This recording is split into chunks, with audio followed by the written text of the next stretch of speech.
लोकशाहीचा जागर का महत्वाचा आहे? संभाजी ब्रिगेडला विचारा. आज देशाची अवस्था काय, आज महाराष्ट्राची अवस्था काय, सगळं जाऊ द्या, आज समाजाची अवस्था काय. सरकारनं अस्थिर करून टाकले या देशातल्या प्रत्येक नागरिकाचं मन. सरकारने जगणं मुश्किल करून टाकले सर्वसामान्य माणसाला. प्रत्येक क्षेत्रामध्ये भीती दाखवली जाते, भीती घातली जाते. म्हणून 23 ऑगस्ट 2024 रोजी संभाजी ब्रिगेडच्या वतीनं महाराष्ट्रातल्या कानाकोपऱ्यातल्या केडरवेस पदाधिकारी आणि कार्यकर्त्यांना एकत्र करून पुण्यामध्ये बालगंधर्व या ठिकाणी लोकशाही जागर मेळावा त्या ठिकाणी आयोजित केलेला आहे. खरं तर तुम्ही सहभागी व्हा. आयुष्यातला एक दिवस तुम्ही महाराष्ट्रासाठी, देशाच्या हितासाठी, तुमच्या माझ्या मराठा बहुजन समाजाच्या हक्क अधिकारासाठी, आपली लोकशाही वाचवण्यासाठी, संविधान वाचवण्यासाठी, अर्थात तुमचा श्वास हा टॅक्स रूपी होऊ नये यासाठी आपल्याला लोकशाही वाचवायचे. म्हणून लोकशाहीचा जागर 23 ऑगस्ट 2024 रोजी सकाळी 11 वाजता बालगंधर्व रंगमंदिरामध्ये होणार आहे. मित्रांनो, का गरज पडली संभाजी ब्रिगेडला पुढाकार घेऊन हा मेळावा घेण्याची? केंद्रामध्ये सत्ता आहे आरएसएसची, राज्यामध्ये सत्ता आहे आरएसएसची. इथली धर्मांध व्यवस्था इतकी मजबूत झाली की जाती जातीमध्ये, धर्माधर्मामध्ये विष घालवण्याचं काम सर्रास पद्धतीनं सुरू आहे. आणि हे सहन होत नाही लोकशाही समर्थकांना. 1990 मध्ये धन्यवाद मानले पाहिजे मान्य त्या पुरुषोत्तम खेडेकर साहेबांचे, ज्यांनी 1990 ला मराठा सेवा संघाची स्थापना केली, संभाजी ब्रिगेडची स्थापना केली, निर्मिती केली. आणि जे त्याच्या अगोदरचे पुढारी समाजाचे असू दे किंवा पक्षाचे असू दे, कार्यकर्त्यांच्या हातात दगड, गोठे, लाट्या, काठ्या द्यायचे आणि स्वतःची पोळी भाजून घ्यायचे. नेता कधीच कस्टडीत जात नाही, नेता थेट सभागृहात जातो आणि कार्यकर्ते कस्टडीत जातात, मरतात, त्यांना कुणीच वाली नसतो. खेडेकर साहेबांनी ते ओळखलं आणि पोरांच्या हातात दगड, गोठे किंवा लाठ्या काठ्या देण्यापेक्षा पुस्तकं दिली. इतकी पुस्तकं दिली की संभाजी ब्रिगेडचं पोरग किंवा विचारांची माणसं कधीच कुठल्या दंगलीत जात नाहीत आणि जाण्याचा संबंध पण नाही. संभाजी ब्रिगेडनं सांगितलंय, तुम्हाला लढा लढायचा आहे ना, तुम्ही स्वतः लढा. तुम्ही दुसऱ्याला नका सांगू भोंगे काढा, तुमचं पोरग वर चढलं पाहिजे. त्यासाठी खेडेकर साहेबांनी पर्याय दिला की कुणाच्याही आदेशाचा लगेच स्वीकार करू नका, विचार करा, चिकित्सा करा, खरंय की खोटंय, आपलंय की दुसऱ्याच आहे. प्रबोधन हे अशी एक आग्या मोहळ आहे, ते एकदा तुमच्या डोक्यात भिनलं की तुम्ही अजिबात चुकीच्या मार्गावर जाणार नाही. हा लोकशाहीचा जागर त्यासाठीच आहे, त्याचंच हे बीजरोपण आहे. आता आम्हाला क्रांती परत एकदा करायची, आम्हाला सामाजिक क्रांती करायची, आम्हाला राजकीय क्रांती करायची. म्हणून खेडेकर साहेबांनी जे रोपटं रोवलं ते संभाजी ब्रिगेडचे प्रदेशाध्यक्ष ऍडव्होकेट मनोज आखरे साहेबांनी आणि त्यांचे खांद्याला खांद्या लावून या महाराष्ट्राला त्याच खेडेकर साहेबांचा वारसा देणारे संभाजी ब्रिगेडचे महाराष्ट्राचे प्रदेश महासचिव सौरभदादा खेडेकर आणि मग ही सगळी संभाजी ब्रिगेडची तुमच्या माझ्यासारखी कार्यकर्त्यांच्या टीमनं मिळून आता ठरवलं, लोकसभा झाली. लोकसभेमध्ये खोटं नरेटिव्ह कोणीच सेट केलेलं नव्हतं. भाजपच्याच उमेदवारांनी, भाजपच्याच माजी मंत्र्यांनी, भाजपच्याच आमदार खासदारांनी सांगितलं होतं, होय 400 पार आल्यानंतर संविधान बदलणार. संविधान बदलणार म्हणजे देश बदलणार, परत जाती येतात. आणि मग धर्म मार्तंड तर जाती धर्माच्या उतरंडी घेऊन बसलेलेच आहेत. म्हणा सांगणारे आता जाती जातीत भांडं लावायला लागले, हे काय वेगळं सांगायची गरज नाही. ती चाल ओळखली पाहिजे.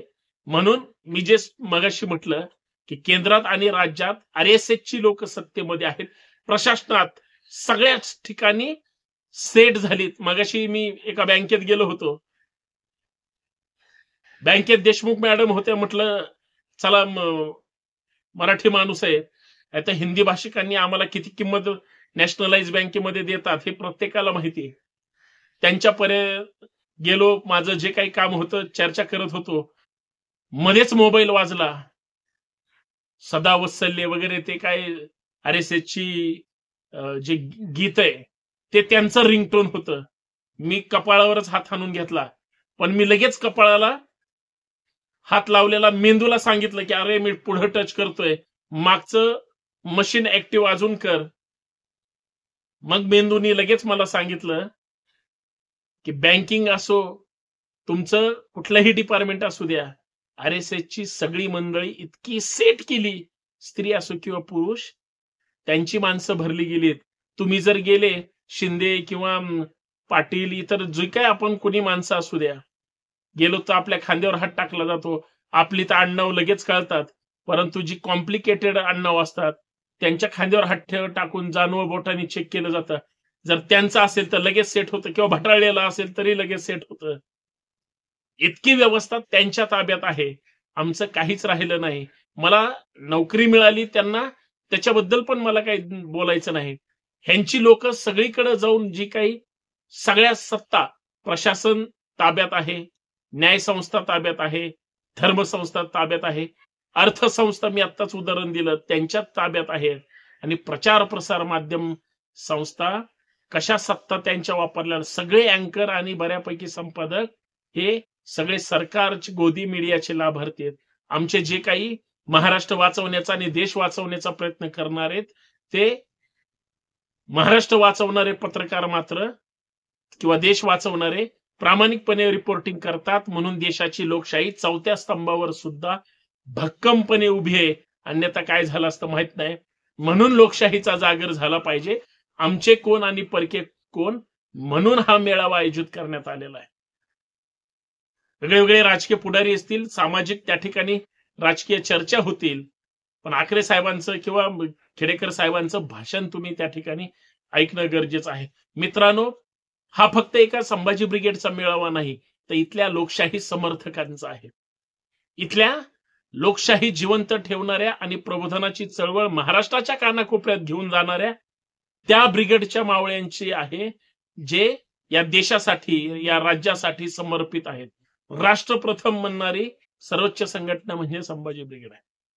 हे कुणाचा विचार सांगतात? बुद्धांचं तत्वज्ञान सांगतात, शिवरायांचा विचार सांगतात, फुले शाहू आंबेडकरांची विचारधारा जिवंत ठेवून घराघरापर्यंत, वाडी वस्तीपर्यंत, उंबऱ्यापर्यंत, झोपडीपासून खोपडीपर्यंत पुरोगामी विचार पेरण्याचं आणि ते जिवंत ठेवण्याचं काम संभाजी ब्रिगेडची कार्यकर्ते मंडळी करतात. मला अभिमान या गोष्टीचा आहे की मी त्या विचारधारेचा एक 100% ना 1,00,000% समर्थक कार्यकर्ता आहे. त्याचं कारण असं आहे, गुलामाला गुलामीची जाणीव करून देऊ शकतो तो पेटून उठले, पण सोंगड्याला झोपेचं सोम घेतलेल्यांचं काय होऊ शकत नाही. आमचे मराठा बहुजन समाजातली माणसं ही जी काही त्या प्रतिगामी व्यवस्थेमध्ये काम करतात, ती शक्ती इतकी मदमस्त झालेली आहे सत्तेच्या ह्याच्यावर, कुणालाही विकत घेऊ शकतात. पण लोकशाही टिकवण्याचं काम तुमच्या माझ्या हातात आहे, म्हणून आम्हाला काम करावं लागेल. म्हणून मित्रांनो, पुण्यातल्या संभाजी ब्रिगेडच्या संपूर्ण शहराच्या, जिल्ह्याच्या टीमने सगळे पदाधिकारी ताकदीनं कार्यक्रमाच्या आयोजनासाठी त्या ठिकाणी प्रयत्न करतायत, संघर्ष करतायत. मोजून 11 दिवस राहिलेले आहेत. काही दिवसातच कार्यक्रम आता आपल्या प्रत्यक्ष समोर वेगवेगळ्या पद्धतीने जाहिराती सुरू आहेत. तुमच्यापर्यंत त्या ठिकाणी जाहिरात पोहोचेलच. निमंत्रणाची किंवा कशाचीही वाट पाहू नका. फक्त एक भगवा हातात घेऊन या आणि दुसऱ्या हातात संविधानाची प्रत किंवा उद्देशिका सोबत आणा. नाही तुम्हाला आणता आली तर आम्ही तुम्हाला देण्याचा प्रयत्न करू, पण लोकशाहीचा जागर झाला पाहिजे. सगळ्या 18 पगड जातीतले 12 बलुते दारातले भारतीय म्हणून तुम्ही आम्ही आपल्या जाती धर्माच्या उतरंडी बाजूला ठेवूया आणि हा भारत वाचवण्यासाठी, महाराष्ट्र वाचवण्यासाठी, इथली लोकशाही जिवंत ठेवण्यासाठी, तुमच्या माझ्या हक्क अधिकारासाठी आपल्याला लढायचे, एकत्र येऊया. कारण आरक्षणाचा प्रश्न असेल, हक्क अधिकारांचा प्रश्न असेल, महागाईचा प्रश्न असेल, बेरोजगारीचा प्रश्न असेल, अरे तुमच्या आमची पोरं प्रत्येक क्षेत्रात गेली पाहिजे, त्या स्पर्धा परीक्षेचा प्रश्न असेल, सगळ्या व्यवस्थेला आता आपल्याला धडक द्यावी लागेल. आणि वेळ पडली तर ह्या जातीवादी व्यवस्थेला लाथ मारून आपल्याला पुढे जावं लागेल. तरच परिवर्तन होईल, अन्यथा होणार नाही. आणि ते करण्यासाठी तुमची गरज आहे. आपण सगळे एक होऊया, या भारताचे लेख होऊया. धन्यवाद. जय जिजाऊ, जय शिवराय. सगळेजण लोकशाही जागर मेळाव्याला यावं ही हात जोडून विनंती. मी तुमची सर्वांची वाट पाहतो. धन्यवाद. जय जिजाऊ, जय शिवराय.